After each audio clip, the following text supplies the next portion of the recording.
Welcome to my YouTube channel tutor Khushi. तो guys मैं आज आपको इशू ऑफ डिबेंचर का नया टॉपिक शुरू करवाने जा रही हूँ, that is consideration other than cash. अब ये कंसिडरेशन अदर देन कैश क्या होता है, मैंने आपको पहले ही बताया था। कंपनी क्या करती है, एक कंपनी डिबेंचर्स इशू करती है। यहाँ पे हम पब्लिक लिख लेते हैं, ठीक है, आपकी अंडरस्टैंडिंग के लिए। कंपनी क्या है, डिबेंचर्स इशू करती है पब्लिक को, ठीक है, और उसके बदले में पब्लिक से क्या लेती है, कैश, ठीक है ना। कैश पब्लिक से लेती है और उसके बदले में क्या है, डिबेंचर्स इशू कर देती है। बट अदर देन कैश का क्या मतलब, कंसिडरेशन का क्या मतलब होता है, जो रिटर्न में मिलता है। जैसे कंपनी को कैश मिल रहा है, ये कंपनी की कंसिडरेशन है, और पब्लिक को क्या है, डिबेंचर्स मिल रहे हैं, तो ये डिबेंचर उनकी कंसिडरेशन है क्या, ठीक है। तो अदर देन कैश का क्या मतलब हुआ, कंपनी की तरफ से डिबेंचर तो जा रहे हैं पब्लिक को, बट पब्लिक की तरफ से कैश नहीं आ रहा है। अदर देन कैश, कैश के अलावा कोई और कंसिडरेशन कंपनी को मिल रहा है, इसलिए उसे अदर देन कैश बोला जाता है, ठीक है। कंपनी की तरफ से डिबेंचर गए, बट क्या है, पब्लिक की तरफ से कैश नहीं आया, कैश की जगह कोई एसेट आ गया। कैश की जगह क्या है, कोई एसेट आ गया, कोई मशीनरी आ गई, कोई बिल्डिंग आ गई, कुछ ऐसी कंसिडरेशन। पर पब्लिक ने कैश नहीं दिया है, कोई और कंसिडरेशन दिया है, ठीक है। तो ये आपको अदर देन कैश का समझ में आ गया। अब इसका क्या है, प्रैक्टिकल क्वेश्चन आपको 3 से 4 मार्क्स का क्या है, एग्जाम में आता है। मैंने आपके लिए एक प्रैक्टिकल क्वेश्चन लिया है, आप इसे पढ़िए, बहुत ईजी क्वेश्चन है। आप एक बार करेंगे, आपको दोबारा आई डोंट थिंक सो कि आपको रिवाइज करने की जरूरत पड़ेगी, इतना ईजी टॉपिक है, ठीक है। क्वेश्चन को आप रीड कीजिए। Priya limited purchase a machinery of 9,90,000 from Surya limited.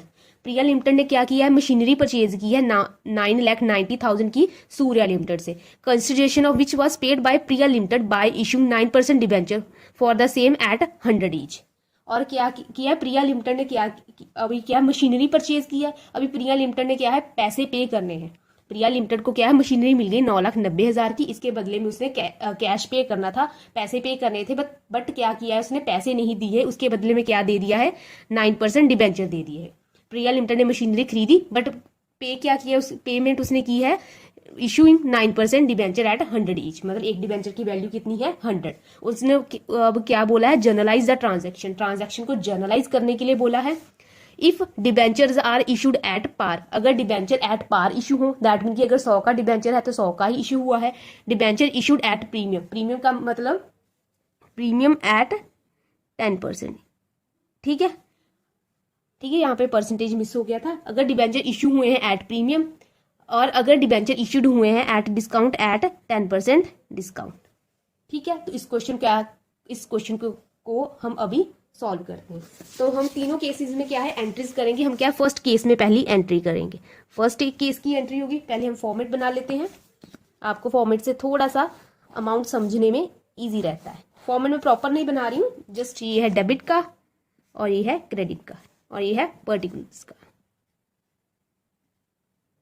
पर आप जब एग्जाम में बनाओगे, आपको फुल फॉर्मेट बनाकर, जैसा जनरल का होता है वैसे बनाकर क्वेश्चन को सॉल्व करना है, ठीक है।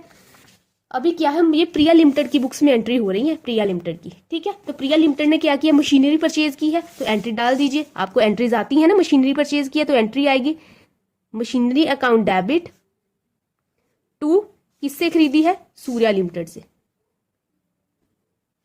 कितने की खरीदी है, 9,90,000 की, तो लिख लीजिए 9,90,000 की मशीनरी परचेज की है। एंट्रीज जनरल आता है ना आपको, तो वैसे ही जनरल हमने मशीनरी परचेज की है। कभी कभी क्या है, हमें सूर्या लिमिटेड जैसे नाम दिया है, हमें बताया नहीं गया होता है कि सूर्या लिमिटेड से मशीनरी खरीदी है। सीधा सीधा ऐसा भी लिखा हो सकता था, प्रिया लिमिटेड ने मशीनरी परचेज की है 9,90,000 की, और कंसिडरेशन डिबेंचर्स के रूप में पे हुआ है। तो हम यहाँ पे सूर्या लिमिटेड वैसे दिया हुआ है, अगर नाम ना दिया हो तो हम क्या है, वेंडर वर्ड लिखेंगे, VENDOR, वेंडर, ठीक है। आप यहाँ पे आप नरेशन लिख देंगे, बीइंग मशीनरी परचेज्ड। अब क्या है, हम सूर्या लिमिटेड को क्या है, पेमेंट करेंगे, तो लिख दीजिए सूर्या लिमिटेड अकाउंट डेबिट। एक बात का आप ध्यान रखें, जितनी अमाउंट का सूर्या लिमिटेड क्रेडिट हुआ है, यह पहली एंट्री और यह दूसरी एंट्री, उतनी ही अमाउंट का क्या है, सूर्या लिमिटेड को डेबिट करेंगे, ठीक है। हमने सूर्या लिमिटेड को कितने पैसे देने हैं, 9,90,000, तो सूर्या लिमिटेड हमसे 9,90,000 ही लेगा, इससे कम थोड़ी लेगा, ठीक है ना। लॉजिक की बात है, उसने इतने पैसे लेने हैं तो ऑब्वियसली वो इतने ही लेगा। उससे क्या है, हमने पैसे नहीं दिए, क्या दिया है उसे, डिबेंचर्स दिए हैं at par to debentures account, यहाँ पे sorry 9% debenture account, 9% debentures account, ठीक है, 9,90,000। मैं नंबर ऑफ डिबेंचर्स भी फाइंड कर सकती हूँ इसमें से। 9,90,000 देने हैं, एट पार है डिबेंचर, तो एक डिबेंचर की वैल्यू कितनी है 100, तो नंबर ऑफ डिबेंचर कितने आ गए 9900। ये है नंबर ऑफ डिबेंचर कि इतने डिबेंचर क्या है इशू किए होंगे प्रिया लिमिटेड ने सूर्या लिमिटेड को। तो 9900 डिबेंचर है और एक डिबेंचर की वैल्यू कितनी है 100, तो 9,90,000 क्या है पूरी अमाउंट बन रही है। ठीक है, इतनी क्लैरिटी है आपको। उसके बाद हम क्या है बी केस में एंट्री करेंगे, जब क्या है डिबेंचर इशूड एट प्रीमियम बोला गया है। अब डिबेंचर इशूड एट प्रीमियम है 10%। पहली एंट्री तो सेम ही होगी, ये वाली machinery account debit to Surya limited, ये आप दोबारा नहीं करेंगे, मशीनरी एक बार परचेज हुई है, ठीक है ना, तो एक बार ही क्या है हम परचेज की एंट्री डालेंगे। ये वाली एंट्री चेंज होगी, पहले यह डिबेंचर इशूड एट पार है पहले केस में, यहाँ पे हम ए लिख दें यहाँ पे, ठीक है, यहाँ पे ए काट दीजिए, ये ए केस की एंट्री है। अब हम क्या है बी केस के लिए एंट्री कर रहे हैं। डिबेंचर इशू एट प्रीमियम है तो इसकी एंट्री डाल दीजिए, Surya limited account debit to 9% debentures account to security premium account. ठीक है ना, सिक्योरिटी प्रीमियम हमेशा क्रेडिट होता है, जैसा आपने शेयर कैपिटल चैप्टर में पढ़ा था। अब हम क्या है यहाँ पे अमाउंट मैंने पहले ही बताया था, सूर्या लिमिटेड को जितने देने हैं उतने ही पैसे वो लेके जाएगा, उससे कम में वो कंसिडरेशन रिसीव नहीं करेगा। तो हम सूर्या लिमिटेड को तो 9,90,000 के साथ ही जाएगा।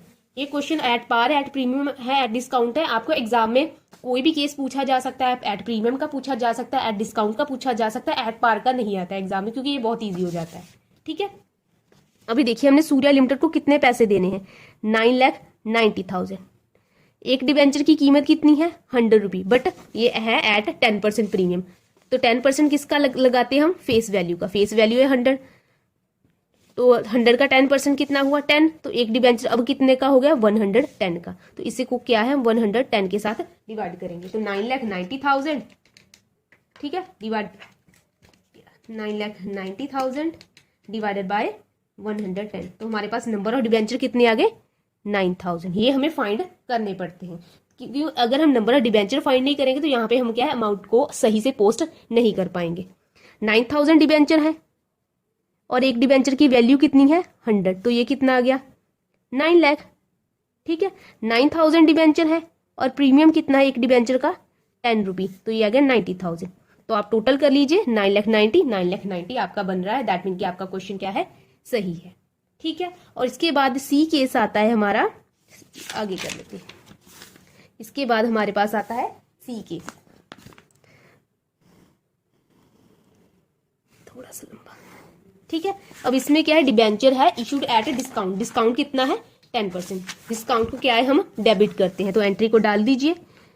अब सूर्या लिमिटेड अकाउंट डेबिट, अब डिस्काउंट है डिस्काउंट डेबिट होगा, discount on issue of debenture account debit to 9%, तो ठीक है 9% डिबेंचर, 9% डिबेंचर अकाउंट, 9% ही है, हाँ 9% डिबेंचर अकाउंट को क्या है हम क्रेडिट कर देंगे। अब सूर्या लिमिटेड को कितने पैसे देने हैं 9,90,000 देने हैं, तो 9,90,000 ही जाएंगे सूर्या लिमिटेड को। अब हम क्या है नंबर ऑफ डिबेंचर्स को फाइंड करेंगे। सूर्या लिमिटेड को कितने पैसे देने हैं 9,90,000 देने हैं, ठीक है, और डिस्काउंट कितना है 10% है, एक डिबेंचर की वैल्यू है 100%, तो 10% 100 फेस वैल्यू का जाएगा 10%, 10 डिस्काउंट को क्या है हम लेस करेंगे। अगर प्रीमियम को क्या है हम ऐड करते हैं तो डिस्काउंट को क्या है हम लेस करेंगे, तो लेस करके कितना बन रहा है 90, तो हम इसको अब 90 के साथ डिवाइड करेंगे। ठीक है, 9,90,000 को क्या है 90 के साथ डिवाइड किया तो आई थिंक 11,000 डिबेंचर्स आएगा। एक बार आप चेक कर लीजिएगा कि इसको 9,90,000 डिवाइडेड बाय 90, तो ये आ क्या, अरे यार ये क्या हो गया, हाँ तो ये आ गया आपका 11,000 नंबर ऑफ डिबेंचर आ गया। ठीक है, अब हम क्या है आगे क्या करेंगे, 11,000 डिबेंचर है और एक डिबेंचर की वैल्यू कितनी है 100, तो ये आ गया 11 लाख। ठीक है, एक बात का आप ध्यान रखें, जब आप डिबेंचर अकाउंट में पैसे डालेंगे ना, to debenture account, to 9% debenture account, to 9% debenture, to 9% debenture, तो यहाँ पे फेस वैल्यू के साथ अमाउंट को मल्टीप्लाई किया जाएगा। जितने आपके नंबर ऑफ डिबेंचर होंगे उसको हमेशा ही फेस वैल्यू के साथ मल्टीप्लाई किया जाएगा। दैट मीन कि उसमें से ना ही डिस्काउंट को लेस किया जाएगा, ना ही प्रीमियम को ऐड किया जाएगा। फेस वैल्यू कितनी है डिबेंचर की, हमें 100 दिया है तो 100 के साथ ही वो जाएगा। यहाँ पे हमारी फेस वैल्यू 100 थी तो यहाँ पे 100 के साथ मल्टीप्लाई हुआ, यहाँ पे भी 100 के साथ हुआ। टू 9% डिबेंचर, प्रीमियम को अलग से लिखा गया। यहाँ पे भी हमारी फेस वैल्यू 100 है तो प्रीमियम को अलग से, डिस्काउंट को अलग से लिखा जाएगा। ठीक है, जब भी हम 9% डिबेंचर या टू डिबेंचर अकाउंट लिखेंगे तो अमाउंट हमारी फेस वैल्यू के साथ ही जाएगी। ठीक है, 11,000 नंबर ऑफ डिबेंचर है और एक डिबेंचर की फेस वैल्यू कितनी है, 100, तो ये आ गया हमारा यहाँ पे। और 11,000 डिबेंचर है और एक डिबेंचर का डिस्काउंट है 10 रुपये, तो यहाँ पे आ गया 1,10,000। ठीक है, तो आपका टोटल कर दीजिए, आपका 11,000 बन रहा है। ठीक है, बहुत इजी क्वेश्चन था और तीनों केसेस में मैंने आपको सॉल्व करके बता दिया है। तो अगर आपका एग्जाम में आए तो आप एग्जाम में ऐसे ही क्वेश्चन को सॉल्व करेंगे। हाँ, इस क्वेश्चन में एक क्वेश्चन था, उसमें मैंने जस्ट सेकंड, हाँ यहाँ पे भी हम फेस वैल्यू के साथ ही मैंने मल्टीप्लाई किया था। ठीक है, यहाँ पे आप फेस वैल्यू का ध्यान रखेंगे। और एक और चीज, हाँ, जब मैंने यहाँ पे रिफंड की अमाउंट डाली है, ठीक है, तो एप्लीकेशन अलॉटमेंट जितने थे उतने ही आए हैं, डिबेंचर जितने थे उसके साथ फेस वैल्यू के साथ मल्टीप्लाई करके आएगा। सिक्योरिटी प्रीमियम भी उसकी प्रीमियम के अमाउंट के साथ है। बाकी जितने पैसे हैं वो बैंक वापस रिफंड होंगे, इसलिए क्या है, टू बैंक अकाउंट लिखा गया है। ठीक है, लास्ट टाइम मैं बताना भूल गई थी, टू बैंक अकाउंट इसलिए लिखा गया है क्योंकि ये पैसे रिफंड हो रहे हैं। बस यही एक चीज थी जो लास्ट मैंने बताना भूल गई थी। अब इस क्वेश्चन को थोड़ा सा ऑल्टर भी किया जा सकता है। ऑल्टर कैसे कर सकते हैं हम, मान लीजिए 9,90,000 की मशीनरी खरीदी है और प्रिया लिमिटेड से हमने डिबेंचर इश्यू कर दिए। ठीक है, यहाँ पे पर ऐसा भी हो सकता है कि प्रिया लिमिटेड ने कुछ कैश पे किया हो। प्रिया लिमिटेड ने मान लीजिए 2,90,000 का कैश पे कर दिया और बैलेंस के क्या है, हम डिबेंचर इशू कर दिए। हो सकता है ना ऐसे, बैलेंस के 9% क्या है, 100 ईच डिबेंचर इशू कर दिए एट पार, हो सकता है। तो आप क्या है, पहले तो परचेज की एंट्री डालोगे, ठीक है ना, machinery account debit to Surya limited. अगर ऐसा हुआ तो फिर दूसरी एंट्री आप क्या डालोगे, पेमेंट की एंट्री डालोगे। सूर्या लिमिटेड को पेमेंट की है, सूर्या लिमिटेड अकाउंट डेबिट, कितने पैसे देने हैं सूर्या लिमिटेड को, 9,90,000 देने हैं। टू बैंक अकाउंट या कैश अकाउंट, कितने पैसे आपने कैश दे दिए हैं, जितना हमें क्वेश्चन में गिवन होगा 2,90,000, तो हम 2,90,000। अब बाकी कितने बचे, 9,90,000 देने थे सूर्या लिमिटेड को और दे कितने दिए हैं, 2,90,000, तो बाकी बैलेंस कितना बच गया, 7 लाख। ठीक है ना, तो 7 लाख के क्या है, हम डिबेंचर इशू कर रहे हैं। और एक डिबेंचर की कितनी वैल्यू है, हमने एट पार वाला केस लिया है, तो एक डिबेंचर की वैल्यू है 100, तो कितने डिबेंचर इशू कर रहे हैं, 7,000 to 9% debenture account, 7,000 debenture at 100 each, तो आ गया ये आपका 7 लाख। आपको क्वेश्चन जैसे मर्जी वो क्या है, ऑल्टर करके डाल सकते हैं। ऐसे ही आपको प्रीमियम के केस में भी डाल सकते हैं, ऐसे ही आपको डिस्काउंट के केस में भी क्वेश्चन को डाला जा सकता है। अगर प्रीमियम का केस हुआ तो 110 के साथ डिवाइड करेंगे, जितना प्रीमियम होगा। अगर 5% प्रीमियम हुआ तो 105 के साथ डिवाइड करेंगे, क्योंकि 5 ही ऐड होगा ना, 100 + 5। ठीक है, अगर डिस्काउंट हुआ, मान लीजिए 5% डिस्काउंट है तो 100 में से 5% लेस कर दीजिए, 95, तो इसको 7 लाख को क्या है, हम 95 के साथ डिवाइड करते। ठीक है ना, प्रीमियम को हुआ तो प्रीमियम को ऐड कर देते, डिस्काउंट का है तो डिस्काउंट को क्या है, लेस करके क्या है, हम नंबर ऑफ डिबेंचर फाइंड करते और उसी हिसाब से डिस्काउंट और प्रीमियम की क्या है, एडजस्टमेंट की जा सकती है। अगर फिर भी आपको ये क्वेश्चन नहीं समझ में आया हो जो लास्ट वाला मैंने आपको समझाया 2,90,000 का, तो जब मैं आपको नेक्स्ट क्वेश्चन करवाऊंगी इसके अच्छे और क्वेश्चन मैं आपके लिए लेके आऊंगी, तो आपको क्लैरिटी हो जाएगी। ठीक है, अगर नहीं समझ आया हो तो प्लीज आप मुझे मेरे इंस्टाग्राम चैनल पर डीएम कर सकते हैं कि मैम मुझे ये वाला पॉइंट समझ में नहीं आया। ठीक है, बाकी सारा क्वेश्चन बहुत ईजी था, तो इसके क्वेश्चन हम जल्दी से करेंगे, 3-4 वीडियोस लगेंगी उसके बाद में next topic. So thank you so much.